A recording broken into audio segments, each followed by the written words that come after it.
নমস্কার বন্ধুরা, আমি মুনমুন কিচেনে আপনাদের সবাইকে স্বাগত।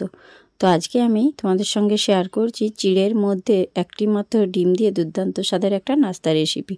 এটা কিন্তু অসম্ভব মজাদার একটা নাস্তা রেসিপি। একবার হলো বাড়িতে ট্রাই করো এবং অনেক দিন পর্যন্ত সংরক্ষণ করেও কিন্তু রাখতে পারবে। এই নাস্তার রেসিপিটা এতটাই অসাধারণ। তো সঙ্গে থাকো, দেখতে থাকো যে আমি কিভাবে এই রেসিপিটা করি। তো দেখো, এখানে কিন্তু আমি এক বাটির মতো শুকনো চিড়ে নিয়েছি। আর চিড়েটাকে কিন্তু প্রথমেই ভালো করে বেছে নিয়েছি, কারণ চিড়ের মধ্যে অনেক ধান থাকে, নোংরা থাকে। তো চিড়েটাকে কিন্তু বেছে নিয়ে একটা পাত্রের মধ্যে নিয়েছি। আর এখানে দেখো, একটা ডিম আমি কিন্তু আগে থেকেই বাটির মধ্যে ফাটিয়ে রেখেছিলাম। সেই ফাটানো ডিমটাও কিন্তু ওই চিড়ের মধ্যে দিয়ে দিলাম। চিড়েটা কিন্তু অবশ্যই শুকনো রাখতে হবে। এখানে কিন্তু চিড়েটা ধুয়ে দিলে বা ভিজিয়ে দিলে চলবে না। এবার ওই শুকনো চিড়ের মধ্যে দেখো একটি মাত্র ডিম দিয়েছি। আর এখানে দেখো 3 থেকে 4 চামচ মতো চিনিকে আমি কিন্তু মিক্সিতে গুঁড়ো করে নিয়েছিলাম। আর সেই গুঁড়ো করা চিনিটাও কিন্তু ওর মধ্যে দিয়ে দিলাম। আর এর মধ্যে অ্যাড করে দিচ্ছি একটু আমুল দুধের গুঁড়ো। 10 টাকা দামের যে আমুল দুধ হয়, সেই আমুল দুধের গুঁড়ো কিন্তু 1 প্যাকেট দিয়ে দিলাম।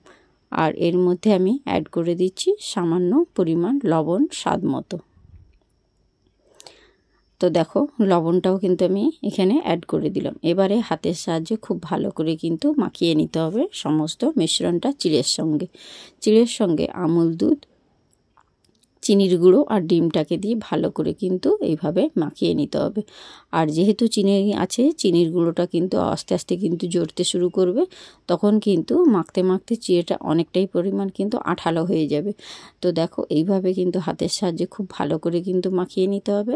যতক্ষণ না চিনিটা গলে যাচ্ছে ততক্ষণ পর্যন্ত এইভাবে হাতের সাহায্যে কিন্তু তোমরা ভালোভাবে মাখিয়ে নিও। আর মাখানো হয়ে গেলে কিন্তু তোমাদের সঙ্গে আমি শেয়ার করব যে এইভাবে নেক্সট স্টেপে চলে যাব যে কিভাবে এই রেসিপিটা তোমাদেরকে তৈরি করতে হবে। তো দেখো, খুব ভালো করে কিন্তু আমার এখানে মাখানো হয়ে গিয়েছে। আর এর মধ্যে আমি এখন অ্যাড করে দেব ময়দা।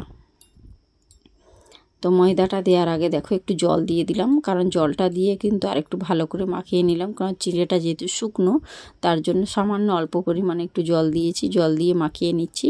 আর মাখানোর পর কিন্তু এখানে আমি 2 চামচ কিন্তু ময়দা অ্যাড করে দিচ্ছি বাইন্ডিংয়ের জন্য।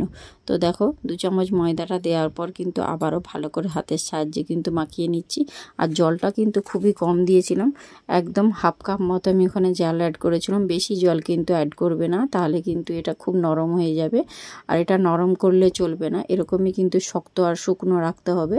আর এখানে দেখো, ময়দাটা দিয়ে মাখার পর কিন্তু একদম আঠালো একটা চটচটে ভাব হয়ে যাবে।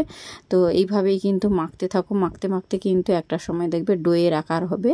তো দেখতে পাচ্ছ, মাখতে মাখতে কিন্তু সুন্দর একটা ডো তৈরি হয়ে যাচ্ছে। এটাকে কিন্তু আরও ভালোভাবে কিন্তু হাতের সাহায্যে মেখে নিতে হবে। মেখে নিলে কিন্তু একদম সুন্দর একটা ডো তৈরি হয়ে যাবে। তো দেখো, এখানে কিন্তু সুন্দর একটা ডো তৈরি হয়েছে না, তোমাদেরকে দেখিয়ে দিলাম। দেখো, দেখে তোমরা বুঝতেই পারছো একদম সুন্দর একটা ডো তৈরি করেছি। এবার ডোটাকে একটু আমি সমান্তরাল জায়গায় রেখে কিন্তু সুন্দর করে বেলে নেব।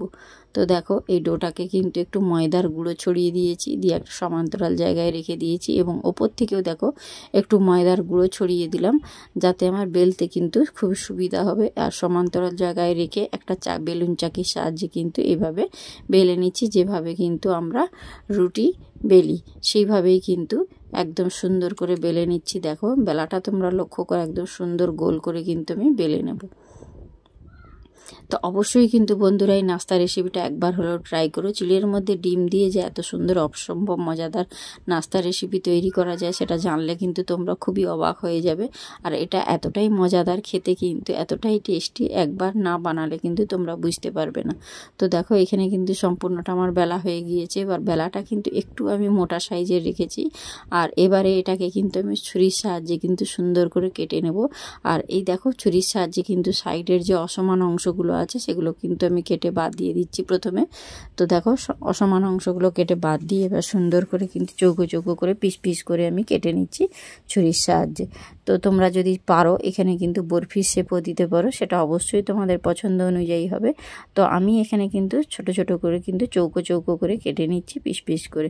তো দেখো, এখানে কিন্তু সুন্দরভাবে আমার পিস পিস কাটাটা হয়েই গিয়েছে। কাটাটা দেখে বুঝতে পারছো কতটা সুন্দর হয়েছে। আর একটু কিন্তু মোটা করেই বেলে রাখবে, কারণ এটা ভাজার পর কিন্তু খেতে খুব ভালো লাগবে। তার জন্য দেখো একটু মোটা মোটা করে কেটে নিয়েছি। এবারে দেখো ছুরির সাহায্যে কিন্তু প্লেটের মধ্যে তুলে নিচ্ছি একটা একটা করে। একবার হলেও চিড়ে দিয়ে এই ডিম দিয়ে চিড়ে দিয়ে এই রেসিপিটা বানিয়ে দেখো, অসম্ভব কিন্তু মজাদার খেতে এই নাস্তা রেসিপিটা। তোমরা তো অনেক রকম নাস্তা রেসিপি খেয়েছো, কিন্তু আমার মতো একবার চিড়ে দিয়ে ডিম দিয়ে নাস্তা রেসিপিটা করো। বাচ্চাদেরকে কিন্তু খুব মজা করে খাবে এবং বড়রাও কিন্তু খুব মজা করে খাবে। আর এটা এতটাই সুন্দর যে এটাকে স্টোর করে তোমরা কিন্তু 2 থেকে 3 দিন মতো রেখেও দিতে পারো। আর এটাকে দেখো সুন্দর করে আমার পিস পিস করে কাটা হয়ে গিয়েছে। সবগুলোই কিন্তু সুন্দর করে কেটে নিয়েছি, দিয়ে একটা প্লেটের মধ্যে তুলে নিয়েছি। এবার গ্যাসের উপরে দেখো আমি কিন্তু একটা ননস্টিকের কড়াই বসিয়ে দিয়েছি, আর তাতে দিয়ে দিয়েছি রিফাইন তেল। তেলটা কিন্তু খুব ভালো করে বন্ধুরা গরম করে নিয়েছি। আর গরম করা হয়ে গেলে কিন্তু একটা একটা করে কিন্তু এই গরম তেলের মধ্যে আমি দিয়ে দিচ্ছি, আর দিয়ে সুন্দর করে কিন্তু লাল লাল করে ভেজে নিতে হবে বন্ধুরা। আর অবশ্যই কিন্তু গ্যাসের ফ্লেমটা এই সময় লো টু মিডিয়াম ফ্লেমে রাখতে হবে। লো টু মিডিয়াম ফ্লেমে রেখে দেখো সুন্দর করে কিন্তু আমি এগুলোকে ভেজে নেব একদম লাল লাল করে। তাহলে কিন্তু খেতে ভালো লাগবে এবং স্টোর করে রাখলে কিন্তু অনেক দিন থাকবে, আর একটুও নষ্টও হয়ে যাবে না। 2 থেকে 3 দিন মতো তোমরা স্টোর করে কিন্তু ডিবের মধ্যে ভরে রেখে দিতে পারো। এতটাই সুন্দর, এতটাই মচমচে কিন্তু খেতে হয়, আর অসম্ভব মজাদার খেতে। ছোট বাচ্চারা কিন্তু খুব মজা করে খাবে। আর সন্ধেবেলায় কিন্তু বাড়িতে থাকা চিড়ে আর ডিম দিয়ে যে এত সুন্দর মজাদার নাস্তা করা যায় সেটা তোমরা জানলে কিন্তু অবাক হয়ে যাবে। তো দেখো কত সুন্দর লাল লাল করে ভেজে নিয়েছি, আর সবগুলোই কিন্তু সুন্দর করে লাল লাল ভাজা হয়ে গিয়েছে। আর আরেকটু কিন্তু লাল লাল করে নেব, তার জন্য অপর সাইডটা উল্টে নিচ্ছি। আর উল্টে পাল্টে কিন্তু আমি সবগুলোই ভালো করে ভেজে নেব। আর ভাজা হয়ে গেলে এটাকে কিন্তু তেল ঝারিয়ে একটা পাত্রের মধ্যে তুলে নেব। একসঙ্গে তো আমি সবগুলো ভাজতে পারিনি, একবার কড়াইয়ের মধ্যে যতগুলো ধরেছে ততগুলোই কিন্তু আমি ভেজেছি। আর বাকি যেগুলো রয়েছে সেগুলো আমি নেক্সট স্টেপে কিন্তু ভেজে নেব। তো এখানে দেখো সবগুলোই কিন্তু সুন্দর আমার লাল করে ভাজা হয়ে গিয়েছে। এবারে দেখো তেল ঝারিয়ে ঝারিয়ে কিন্তু আমি প্লেটের মধ্যে তুলে নিচ্ছি। মুনমুন কিচেন চ্যানেলের তরফ থেকে তোমাদের সবাইকে অনেক অনেক ভালোবাসা। এইভাবে যদি চিড়ে দিয়ে ডিম দিয়ে নাস্তা রেসিপিটা বাড়িতে বানাও, ছোট বড় সবাই কিন্তু মজা করে খাবে। তো দেখো প্রথম স্টেপে আমি যেগুলো ভেজেছিলাম সেগুলো কিন্তু সবগুলোই তোলা হয়ে গিয়েছে। দেখো তুলে একটা প্লেটে রেখেছি। কালারটা দেখছো কত সুন্দর হয়েছে, খেতেও কিন্তু ততটাই সুন্দর। এবার বাকি যেগুলো রয়েছে সেগুলোও কিন্তু একই রকমভাবে আমি তেলের মধ্যে দিয়ে ভেজে নিচ্ছি। 2 স্টেপে কিন্তু আমি এগুলো ভেজেছি, কারণ একসঙ্গে তো আমার সবগুলো ধরে না, তার জন্য কিন্তু আমি 2 স্টেপে এগুলো সবগুলোই ভেজে নেব। তো ভাজার পর তোমাদেরকে আমি দেখিয়ে দেবো এগুলো কতটা মজার হয়েছে খেতে আর কতটা সুন্দর হয়েছে দেখতে, সেটা তোমরা দেখলেই বুঝতে পারবে। তো একটা সাইড কিন্তু আমার ভাজা হয়ে গিয়েছে, তার জন্য দেখো অপর সাইডটা কিন্তু আমি ছান্তা দিয়ে কিন্তু উল্টিয়ে দিচ্ছি সবগুলোরই। আর এগুলো দেখো একটার গায়ে কিন্তু একটা লেগেও যাচ্ছে না, এতটাই খাস্তা আর মুচমুচে হয়েছে, সেটা নিশ্চয়ই তোমরা দেখে বুঝতেই পারছো। আর ভাজা হয়ে যাওয়ার পর কিন্তু আরও খাস্তা মুচমুচে হয়ে যাবে। আর দেখো এগুলো কিন্তু খুব সুন্দর লাল লাল করে সবগুলো ভাজা হয়েই গিয়েছে। আর এগুলোকেও কিন্তু আমি সেমভাবে দেখো তুলে কিন্তু একটা পাত্রের মধ্যে নিয়ে নিচ্ছি। একবার হলেও রেসিপিটা ট্রাই করার অনুরোধ রইল। আর বাড়িতে যদি ছোট বাচ্চা থাকে তাহলে কোনো কথাই নয়, একবার এরকম বানিয়ে দেখো।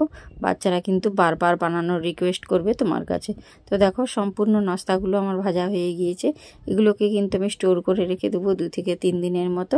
তো তোমরাও এইভাবে চিড়ে দিয়ে ডিম দিয়ে নাস্তা বানিয়ে স্টোর করে রেখে দিতে পারো। তো আজকের মতো আমি ভিডিওটা এখানেই শেষ করছি। দেখা হচ্ছে নেক্সট ভিডিওতে।